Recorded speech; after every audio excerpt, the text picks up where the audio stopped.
my landmarks just like we did for sub-tailor in an E version, right? So if we draw on it, it reduces our risk of error. We know exactly where we have to be. So we want to just make sure that it's nice and turned all the way supinated that he can. We don't want him kind of this way. So when I draw my lines too, I want my lines facing the ceiling. I'll show you what that means in a second. All right, what's my axis? So we're doing CMC, so carpal metacarpal, this Center. joint right here. So your center over the Center over that. So how do I get there? Center over that palm. Palpate. Palpate, not poke. So I palpate.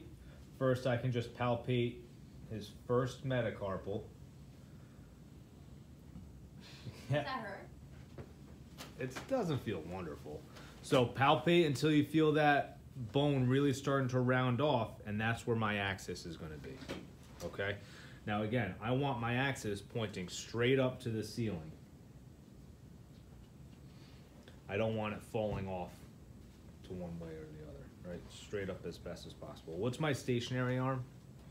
It's gonna be the wrist. The thumb. I can just look at it, it's right there. along the midline of the radial shaft. Along the midline of the radial shaft. So again, we want palmar midline, that means straight up to the ceiling at this point. So where's his radius?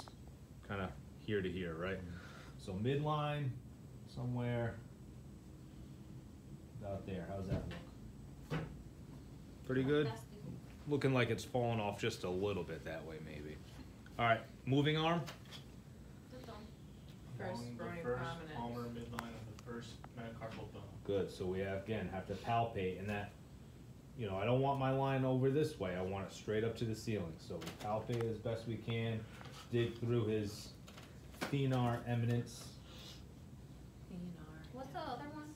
Hypothenar eminence. Alright, and again, that line looks like it fell off a little bit, huh? You were an art major, weren't you? It was. I was the first guy to major in stick figures. So. Alright, so there's our starting position.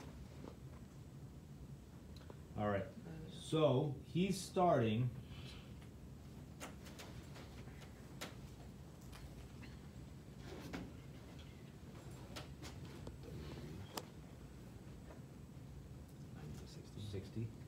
That's your starting point. Oh, so I didn't know. Okay. So now let's flex all the way you can. So bring your thumb all the way across your palm. Good. Shouldn't it be an extension over? So we'll go extension next. So we went from 60 to 30. How much motion does he have? 30. 30 degrees. Now go all the way extension that you can.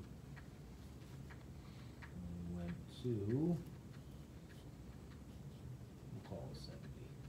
How much he went from 60 to 70? How much motion? 10. 10 degrees. That's it. Okay. Not really a good zero. And everybody's going to be slightly different. So just at rest is their starting point, and then you measure how much they come into flexion, how much they come into extension, and you got to do that. Okay.